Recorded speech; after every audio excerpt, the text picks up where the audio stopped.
Hello friends, welcome to our channel. আজকের ভিডিওতে আমরা ডুয়ার বা কর্তাবিহীন বাক্যের ভয়েস চেঞ্জ করতে শিখব। কখনো কখনো আমরা এমন সব বাক্য দেখতে পাই যেখানে কাজটি যে করছে সে গুরুত্বপূর্ণ নয়। যেমন মাই পার্স ওয়াজ স্টোলেন, মানে আমার পার্সটি চুরি হয়েছে। এই বাক্যে আমরা দেখতে পাই যে ব্যক্তি আমার পার্স চুরি করেছে তার নাম উল্লেখ নেই, তার মানে এই বাক্যে ডুয়ার বা সাবজেক্টের উল্লেখ নেই। এই ধরনের বাক্যগুলি সাধারণত প্যাসিভ ভয়েসে থাকে। এ ধরনের বাক্যকে অ্যাক্টিভে পরিবর্তন করতে হয়। প্যাসিভে বাক্যগুলির ফর্মুলা হলো অবজেক্ট, অক্সিলিয়ারি ভার্ব, ভার্বের থার্ড ফর্ম বা পাস্ট পার্টিসিপল রূপ। অ্যাক্টিভ করার সময় প্রথমে সাবজেক্টটি লিখতে হবে।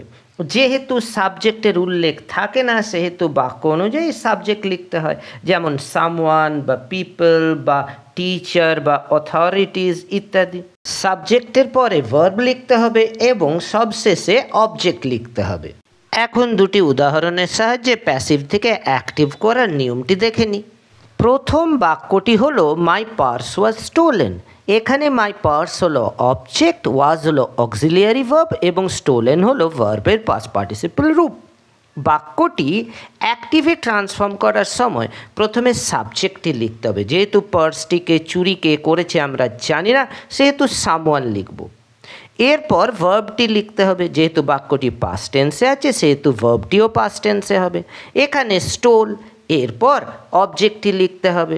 এখানে মাই পার্স, উত্তরটি হবে সামওয়ান স্টোল মাই পার্স। দ্বিতীয় বাক্যটি হলো দ্য থিফ ওয়াজ অ্যারেস্টেড। এই বাক্যে দ্য থিফ হলো অবজেক্ট, ওয়াজ হলো অক্সিলিয়ারি ভার্ব এবং অ্যারেস্টেড হলো ভার্বের পাস্ট পার্টিসিপল রূপ।